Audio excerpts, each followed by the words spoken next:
السلام علیکم ورحمۃ اللہ وبرکاتہ۔ حضرت داؤد علیہ السلام اسرائیل کے ایک طاقتور بادشاہ اور نبی تھے۔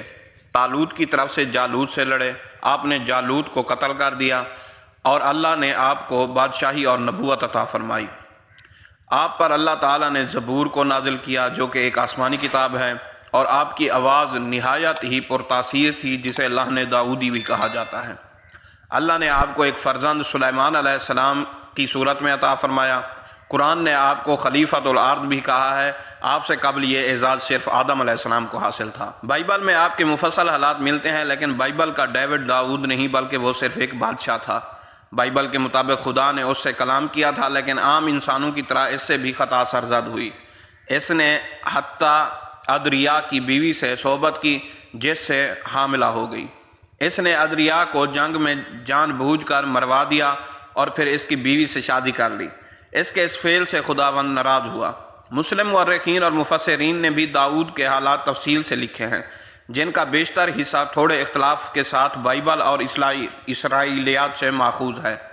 ان مورخین کے بقول زمانہ 1000 قبل مسیح تھا۔ آپ اسرائیلی اس بات میں یہودا کی نسل سے تھے۔ باپ کا نام یسا یا یسی تھا۔ قرآن مجید کی سورہ بقرہ، نساء، مائدہ، انعام، اسراء، انبیاء اور سبا میں آپ کا ذکر موجود ہے۔ بنی اسرائیل کی رشد و ہدایت کے لیے تورات نازل کی جا چکی تھی، لیکن قوم شریعت موسوی کو فراموش کر کے راہ ہدایت سے بھٹک چکی تھی۔ اللہ نے راہ ہدایت کے لیے زبور نازل فرمائی۔ زبور کے لغوی معنوں میں سے ایک پارے اور ٹکڑے کے ہیں۔ اس کا مطلب شعر بھی ہے۔ زبور تختی یا کتاب لکھنے کے معنوں میں بھی استعمال ہوا ہے۔ عربی شاعری میں زبور اور زبر کتابت، کتاب اور تختی کے معنوں میں کئی جگہ استعمال ہوا ہے۔ بنی اسرائیل کو رشد و ہدایت کے لیے اللہ تعالیٰ نے داؤد علیہ السلام کو منتخب فرمایا اور انہیں زبور کا تحفہ عطا فرمایا۔ زبور حمد و ثناء کبریا سے معمور تھی۔ داؤد علیہ السلام کو ایک معجزہ یہ عطا ہوا کہ آپ مکمل زبور کی تلاوت اتنی مختصر مدت میں کر لیتے تھے کہ جتنی دیر میں گھوڑے پر زین کسی جاتی ہے۔ یوں آپ کا یہ معجزہ حرکت زبان سے تعلق رکھتا ہے۔ داؤد علیہ السلام کے برگزیدہ اللہ تعالیٰ کے برگزیدہ نبی تھے۔ اللہ تعالیٰ نے داؤد علیہ السلام کو یہ معجزہ عطا فرمایا تھا کہ جب آپ تلاوت فرماتے تو اس لحن کے باعث پرندے جانور تک وجد میں آ جاتے۔ اللہ تعالیٰ نے آپ کو ترتیل کا حکم عطا کیا تھا، جس کے باعث پہاڑ اور پرندے ان کی خوش الہان قرات میں آواز سے آواز ملا کر پڑھنے پر مجبور ہو جاتے۔ آپ کی آواز میں وہ نغمگی مٹھاس اور ایسا زیر و بم تھا کہ شجر و حجر سبھی کو متاثر کرتا تھا۔ ہوا میں اڑتے ہوئے پرندے رک جاتے۔ اللہ تعالیٰ کے حکم سے پہاڑ بھی صبح و شام ان کے ساتھ تسبیح کرنے پر مجبور تھے۔ کائنات کا ہر ذرہ حمد و ثنا کرتا ہے، بے شک ہم سمجھ نہیں سکتے۔ صحیح حدیث میں ہے کہ ایک رات صحابی رسول ابو موسیٰ اشعری رضی اللہ تعالی عنہ تلاوت کلام پاک کر رہے تھے۔ رسول اکرم صلی اللہ تعالی علیہ وسلم دیر تک سنتے رہے، پھر خوش ہو کر فرمایا کہ آج مجھے لحن داؤد کا کچھ حصہ مل گیا ہے۔ داؤد علیہ السلام سے پہلے بنی اسرائیل میں یہ سلسلہ قائم تھا کہ حکومت ایک خاندان اور نبوت اور رسالت کسی دوسرے خاندان سے وابستہ ہوتی تھی۔ داؤد علیہ السلام کے عہد میں یہودا کا گھرانہ نبوت اور افراہم کا خاندان حکومت و سلطنت سے سرفراز تھا۔ شموئیل کے عہد میں لوٹ مار اور حملہ آوروں کا زور بڑھتا ہی جا رہا تھا کہ بنی اسرائیل نے آپ علیہ السلام سے درخواست کی کہ آپ اپنے بیٹوں کی بجائے کہ وہ شرائط بادشاہت پر پورے نہیں اترتے، کسی اور کو بادشاہ مقرر فرما دیں جو ظالموں کا مقابلہ کرنے کی طاقت و قوت رکھتا ہو۔ بنی اسرائیل کے اصرار پر آپ نے طالوت نامی شخص کو بادشاہ مقرر کیا جو بہت بہادر اور جری تھا، جس نے نہایت سمجھداری سے مجاہدین کا انتخاب کیا جو دشمن سے مقابلے کے لیے آگے بڑھا۔ ابھی مجاہدین میدان جنگ تک نہ پہنچے تھے کہ راستے میں ایک نہر آ گئی۔ گرمی کا موسم تھا، سبھی پیاسے ہو رہے تھے۔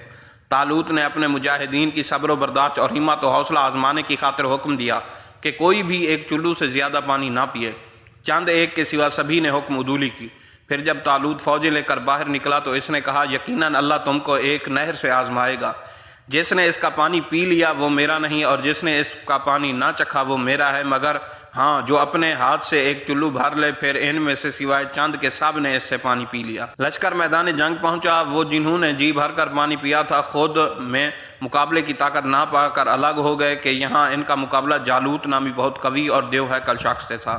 لشکر بھی اس کا بہت بڑا تھا۔ طالوت کے مٹھی بھر مجاہدین کو، جن کی تعداد 313 تھی، جالوت اور اس کے لشکر سے خوفزدہ ہونا چاہیے تھا، لیکن انہوں نے کہا کہ حق باطل پر غالب آتا رہا ہے۔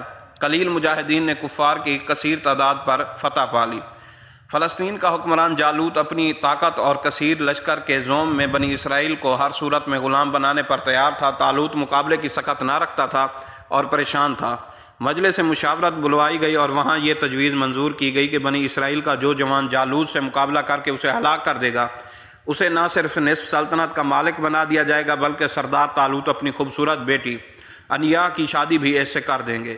یہی زمانہ تھا کہ جب بنی شموئیل کو بشارت ہوئی کہ یسع طبقات ناصری میں نام انسا اور قصص الانبیاء میں عیشا درج ہے کا چھوٹا بیٹا طالوت کی وفات کے بعد بنی اسرائیل کا حکمران ہوگا، اور اس سے بڑھ کر ایک اور اعزاز اس کا منتظر ہے، اور وہ یہ کہ اللہ تعالیٰ نبوت کے لیے بھی اسی کو منتخب فرمائے گا۔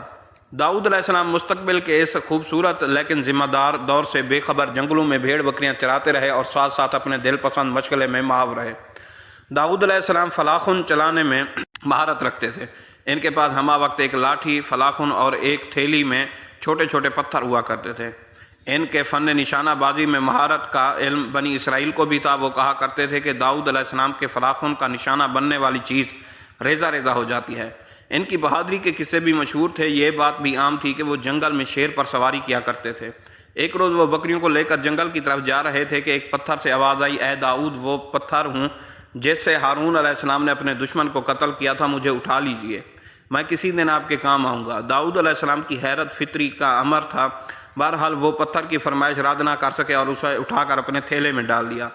اسی راستے پر چند قدم چلے ہوں گے کہ ایک اور پتھر نے صدا دی کہ میں موسیٰ علیہ السلام کا پتھر ہوں، میں وہ پتھر ہوں جس سے انہوں نے اپنے اور اپنے خدا کے دشمن کو ہلاک کیا تھا، مجھے اٹھا لیجئے، کسی روز میری ضرورت آپ کو پڑ سکتی ہے۔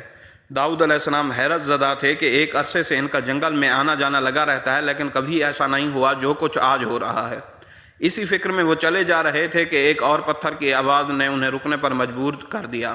اے داؤد علیہ السلام، میں اللہ کے نبی داؤد علیہ السلام کا پتھر ہوں، میں ہی وہ پتھر ہوں جس سے آپ جالوت کا خاتمہ کر کے سلطنت ہی نہیں نبوت کے بھی حقدار ہوں گے۔ آپ پر حیرت اور استجاب کی کیفیت تو یقیناً طاری تھی، لیکن آپ خوف زدہ نہ تھے۔ آپ نے وہ تیسرا پتھر بھی اٹھا کر اپنے تھیلے میں ڈال لیا۔ ابھی وہ پتھر بقیہ دو پتھروں سے ٹکرایا ہی تھا کہ داؤد علیہ السلام کے دیکھتے ہی دیکھتے تینوں پتھر ایک دوسرے میں ضم ہو کر ایک بڑے پتھر کی شکل اختیار کر گئے۔ داؤد علیہ السلام ان معجزوں سے اندازہ لگا چکے تھے کہ اللہ ان کے سپرد کوئی اہم ذمہ داری کرنا چاہتا ہے۔ اس تحیر کی فضا کو قائم ہوئے زیادہ دیر نہ ہوئی تھی کہ بادشاہ طالوت کی جانب سے کی جانے والی پیشکش کی آواز ان کے کان میں پڑی۔ نادی کرنے والا ایک دن اعلان بار بار دہرائے جا رہا تھا۔ اعلان سنتے ہی انہیں پتھروں کی گفتگو یاد آئی اور فوراً ہی بادشاہ کے دربار میں حاضر ہوئے اور اسے بتایا کہ میں وہ نوجوان ہوں جو جالوت کو قتل کر کے اس کا سر آپ کے قدموں میں لا رکھے گا۔ ہاں، آپ کو بھی اپنے وعدے کا پاس کرنا ہوگا۔ داؤد علیہ السلام کے لہجے میں ایسی فیصلہ کن قوت موجود تھی کہ بادشاہ کو یقین ہو گیا، یہ شخص جو کہہ رہا ہے ضرور کر دکھائے گا۔ اس نے کہا، مجھے اپنا وعدہ یاد ہے، تم جہاد کی تیاری کرو۔ اس طرح داؤد علیہ السلام گئے اور انہوں نے جالوت کو واصل جہنم کیا، اور آپ اس طرح بادشاہ بن گئے اور اللہ تعالیٰ نے آپ کو ایک مثالی بادشاہت عطا فرمائی۔